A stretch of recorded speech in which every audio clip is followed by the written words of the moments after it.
Hello everyone. इस video के अंदर हम लोग बात करेंगे अल्जाइमर डिजीज के बारे में। अल्जाइमर डिजीज के अंदर हम लोग इसके डेफिनेशन से लेकर इसकी जो ट्रीटमेंट या मैनेजमेंट तक सारी चीज़ों को वन बाय वन क्लियर करेंगे। इसके अंदर हम लोग इसका नर्सिंग मैनेजमेंट भी डिटेल में क्लियर करेंगे। आप वीडियो को एंड तक देखना। स्टार्ट करते हैं इसकी डेफिनेशन से। Alzheimer disease is an irreversible form of senile dementia. जो सिनाइल डिमेंशिया की कंडीशन होती है उसकी एक इरिवर्सिबल फॉर्म को अल्जाइमर डिजीज बोलते हैं। Characterized by progressive impairment in hands, comments function of the main language and activities of daily living. Basically इसके अंदर क्या होता है ना, जो भी डेली लिविंग एक्टिविटीज होती है वो सब इनहिबिट होती है, उनके अंदर इम्पेयरमेंट देखने को मिलता है। और बेसिकली इसके अंदर पेशेंट जो है उसकी मेमोरी लॉस देखने को मिलती है। ठीक है। नेक्स्ट हम लोग बात करते हैं कॉजेस के बारे में। कॉजेस के अंदर हम लोग देखेंगे कि कौन से ऐसे कारण होते हैं जिनकी वजह से आपको अल्जाइमर डिजीज देखने को मिलती है। सबसे पहले है हमारे पास जो पॉइंट है वो है एग्जैक्ट कॉज इज अननोन। जो अल्जाइमर डिजीज का एग्जैक्ट कॉज है ना वो तो अभी तक अननोन है। बट इसके अलावा कुछ और कॉजेज होते हैं जिनको रेस्पॉन्सिबल माना जाता है, जैसे कि जेनेटिक एबनॉर्मलिटीज। कोई भी जेनेटिक एबनॉर्मलिटी है जैसे कि डाउन सिंड्रोम है अगर किसी पर्सन को, तो उसके अंदर आपको देखने को मिलेगा। इसके अलावा फैमिली हिस्ट्री, अगर फैमिली हिस्ट्री है अल्जाइमर डिजीज से रिलेटेड तो उसकी वजह से भी देखने को मिलता है। इसके अलावा हेड इंजरी, अगर किसी भी पर्सन को कोई भी हेड इंजरी हुई है तो उसकी वजह से देखा जाता है। इंक्रीजिंग एज, बढ़ती एज के साथ ये जो कंडीशन है ये ज़्यादा देखने को मिलती है। इसके अलावा smoking, viral infection, CAD. CAD भी जो है इसका एक कॉज है। इसके अलावा हाइपरटेंशन, डायबिटीज और increase blood cholesterol level. Increase blood cholesterol level जो है वो भी इसके लिए रेस्पॉन्सिबल है। ये सारे थे इसके कॉजेज। अब हम लोग बात करेंगे पैथोफिजियोलॉजी ऑफ अल्जाइमर डिजीज की। अल्जाइमर डिजीज की पैथोफिजियोलॉजी को समझते हैं। सबसे पहले ड्यू टू ईटियोलॉजिकल फैक्टर, या जो भी इसका कॉज होता है उसकी वजह से क्या होता है, excessive formation of abnormal protein at nerve terminal. जो नर्व का टर्मिनल पार्ट होता है ना वहाँ पर एबनॉर्मल प्रोटीन का एक्सेसिव फॉर्मेशन होता है। उसकी वजह से क्या होता है, these abnormal protein damage the neuron and block the transmission of signals. ये जो अबनॉर्मल प्रोटीन होता है ना ये न्यूरॉन को डैमेज कर देता है, और जो भी ट्रांसमिशन होता है ना सिग्नल्स का, जैसे कि जो न्यूरॉन का पार्ट होता है, दो न्यूरॉन का, उनके बीच में जो ट्रांसमिशन होता है ना उसको ब्लॉक कर देता है ये एबनॉर्मल प्रोटीन। इसकी वजह से क्या होता है, ब्रेन नॉर्मल फंक्शन एड्रप्ट, यानी जो भी नॉर्मल फंक्शंस होते हैं ब्रेन की वो डिस्टर्ब हो जाते हैं, एड्रप्ट होते हैं, और उसकी वजह से अल्जाइमर डिजीज देखने को मिलता है। ये थी इसकी बेसिक पैथोफिजियोलॉजी। नेक्स्ट हम लोग बात करते हैं साइन एंड सिम्टम्स के बारे में। So these are sign and symptoms के साथ साथ हम लोग इसका क्लासिफिकेशन भी यहीं पर डिस्कस करेंगे। क्लासिफिकेशन के अंदर देखेंगे कि कौन कौन से स्टेजेस होते हैं इसके, और उन स्टेजेस के अंदर क्या क्या सिम्टम्स आपको देखने को मिलते हैं। अगर फर्स्ट बात करें तो माइल्ड, मॉडरेट और सीवियर कंडीशंस होती है, तीन स्टेजेस होती है इसकी। सबसे पहले हम लोग बात करेंगे स्टेज फर्स्ट के बारे में। फर्स्ट स्टेज जो होता है वो बेसिकली 1 से 3 साल तक का होता है, और इसके अंदर क्या देखने को मिलता है, माइल्ड मेमोरी लॉस। इसके अंदर मेमोरी लॉस देखने को मिलती है लेकिन माइल्ड। इसके अलावा न्यू लर्निंग डिफेक्ट, कोई भी नई चीज सीखने में पेशेंट को डिफिकल्टी आती है, उसको प्रॉब्लम फेस करनी पड़ती है। नेक्स्ट है recall ability mildly impaired like some naming errors. Basically कुछ भी नाम याद रखने में या कोई भी रिकॉल करने में, कोई भी चीज़ को याद रखने में डिफिकल्टी आती है पेशेंट को। सैडनेस और डिल्यूजन्स इसके अंदर देखने को मिलते हैं, जो कि डिल्यूजन जो है वो एक साइकेट्रिक डिसऑर्डर है, जो कि आप साइकेट्रिक के अंदर पढ़ते हो, जिसके अंदर पेशेंट को बहुत सारे वहम होते हैं। क्या होते हैं, वहम। बेसिकली वो एक ऐसी कंडीशन है। इसके अलावा मोटर सिस्टम नॉर्मल, जो मोटर सिस्टम है वो इसके अंदर नॉर्मल देखने को मिलेगा। नेक्स्ट बात करते हैं अगर स्टेज 2 की, जिसका ड्यूरेशन होता है 2 से लेकर 10 साल तक। ये एक ऐसी कंडीशन होती है। अगर बात करें इसके अंदर आपको स्टेज 2 के अंदर क्या क्या सिम्टम्स देखने को मिलते हैं। मॉडरेट मेमोरी लॉस, इसके अंदर आपको मॉडरेट मेमोरी लॉस देखने को मिलता है। रिकॉल एक्टिविटी सीवियरली इम्पेयर्ड, जो रिकॉल एक्टिविटी है, याद रखने की जो एबिलिटी होती है ना वो बहुत ज़्यादा इम्पेयर्ड हो जाती है। डिसओरिएंटेशन देखने को मिलता है। एफेसिया देखने को मिलता है। स्लीप पैटर्न के अंदर काफ़ी ज़्यादा चेंजेस देखने को मिलते हैं। इसके साथ में हेल्यूसिनेशन देखने को मिलता है।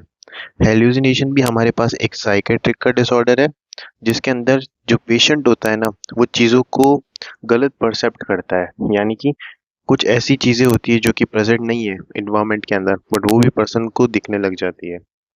नेक्स्ट हम लोग बात करेंगे स्टेज 3 के बारे में। स्टेज 3 का जो ड्यूरेशन है वो 8 से लेकर 12 ईयर तक का हो सकता है। अगर बात करेंगे इसके अंदर क्या क्या सिम्टम्स देखने को मिलते हैं स्टेज 3 के अंदर, सो सीवियरली इम्पेयर्ड कॉग्निटिव फंक्शन, जो भी कॉग्निटिव एक्टिविटी या फंक्शन है उसके अंदर ज़्यादा इम्पेयरमेंट देखने को मिलेगा। यूरिनरी इनकंटिनेंस देखने को मिलेगा। Irritability, dysphagia, difficulty in changing position and moving. इसके अलावा वेट लॉस देखने को मिलेगा। Complete loss of short term and long term memory, जो शॉर्ट टर्म और लॉन्ग टर्म मेमोरी होती है उसके अंदर कंप्लीट लॉस देखने को मिलेगा। इसके अलावा पेशेंट इस कंडीशन के अंदर कोमा में भी जा सकता है। सो ये थे हमारे पास तीनों स्टेजेस और उनके अंदर होने वाले सिम्टम्स। आई होप आपको समझ में आया होगा। नेक्स्ट हम लोग बात करेंगे warning science of Alzheimer disease, यानी कि अगर कोई भी पर्सन है जिसको अल्जाइमर डिजीज है तो उसके अंदर क्या क्या वार्निंग साइंस देखने को मिलेंगे।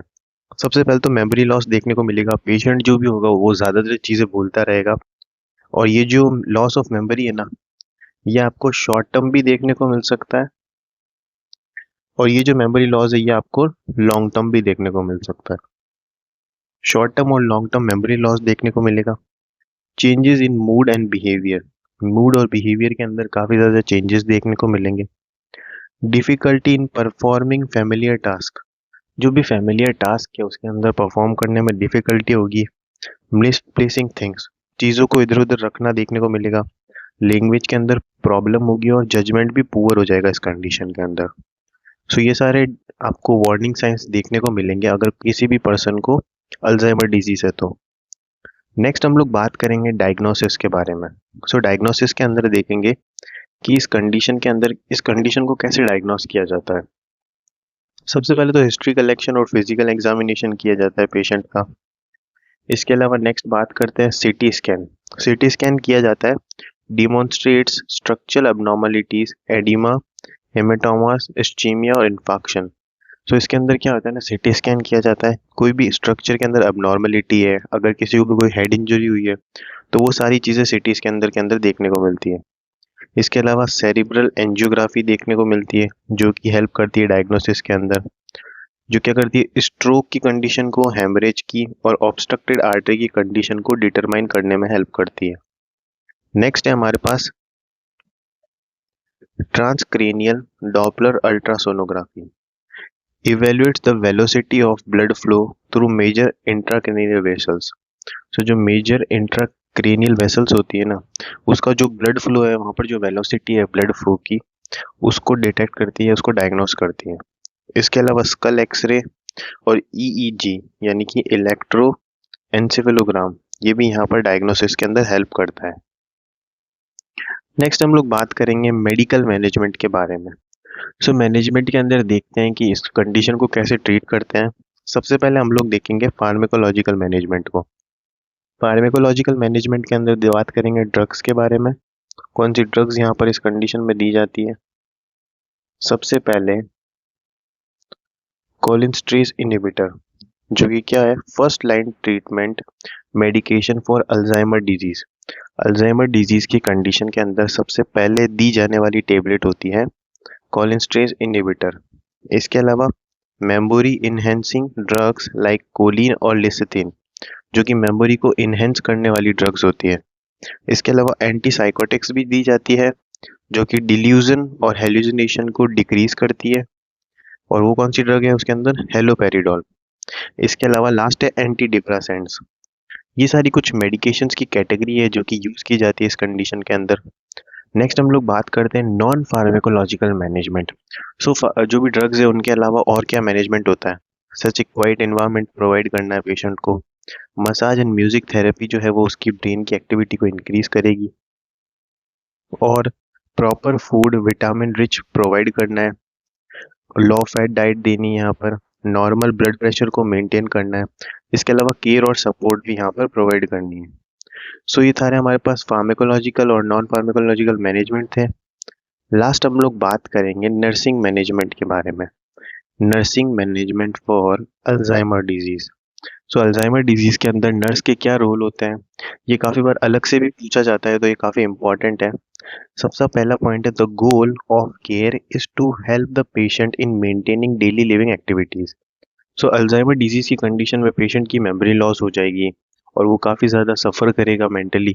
तो उसके अंदर क्या है, हमारा जो नर्स का जो रोल है वो है मेंटेन करना उसकी डेली लिविंग एक्टिविटीज़ को। सबसे पहले तो provide a quiet environment to patient for better focus and concentration. Better focus और कंसंट्रेशन के लिए एक क्वाइट इन्वायरमेंट प्रोवाइड करना है। इसके अलावा place a calendar and a clock in visible places. एक विजिबल प्लेसेस पे एक जो भी कैलेंडर है, क्लॉक है, वो सब प्रोवाइड करनी है। Repeat information as needed. जो भी इंफॉर्मेशन रिपीट करने की ज़रूरत है उसको रिपीट करना है, क्योंकि जो इस कंडीशन के अंदर आपको पता है पेशेंट के अंदर जो मेमोरी लॉस है वो देखने को मिलेगा। इसके अलावा speech slowly and clearly. Clearly आपको बोलना है और स्पीच स्लोली धीरे से जो भी चीज़ें डिस्कस करनी है। Use simple words and short sentences. Short sentence और सिंपल वर्ड्स यूज करने हैं। यूज अ काम रिश्योरिंग वॉइस। एक काम रिश्योरिंग वॉइस प्रोवाइड करनी है, या फिर सॉरी इस तरीके से आपको बात करनी है। Use gestures if the person is unable to understand spoken. जो भी आप बोल रहे हो अगर पेशेंट को समझ नहीं आ रहा है तो आपको हैंड गेस्चर्स भी यूज करने हैं। इसके अलावा encourage for physical exercise and therapies like yoga and meditation. Yoga, meditation और जो भी मेंटल थेरापीज है उनके लिए उसको इनकरेज करना है। Ensure about his safety because patient is more prone to injured due to low brain function. जो भी उसकी सेफ्टी का पूरा ध्यान रखना है, क्योंकि उसकी जो ब्रेन फंक्शन है इस कंडीशन के अंदर वो ऑलरेडी लॉस या डिक्रीज है, तो उसकी वजह से इंजरी होने के चांसेस भी ज़्यादा रहते हैं। नेक्स्ट है हमारे पास help in taking medication at time. इसके अलावा encouraging patient to do activities like play mind games, जो कि उसकी कॉग्निटिव एक्टिविटीज़ को इंक्रीज करेगा। Puzzle solving for mind activities. Mind की एक्टिविटीज़ को इम्प्रूव करने के लिए जो भी गेम्स है, पजल्स है, वो सब ज़रूरी है। Make a daily routine time table for patient so he don't forget anything. एक डेली टाइम टेबल और रूटीन फॉलो करना है इसके लिए, ताकि पेशेंट जो है ज़्यादा से ज़्यादा चीज़ें ना भूलें। इसके अलावा encourage patient to take care of health. और पेशेंट को इनकरेज करना है कि वो अपनी हेल्थ का पूरा ध्यान रखें। सो ये था हमारा टॉपिक। आई होप आपको पूरा टॉपिक समझ आया होगा। समझ में आया तो please like, share and subscribe the video. और अगर आपको इस टॉपिक की कंप्लीट पीडीएफ चाहिए तो आपको टेलीग्राम चैनल NSG लाइब्रेरी से जाकर इसको डाउनलोड करना है। Thank you.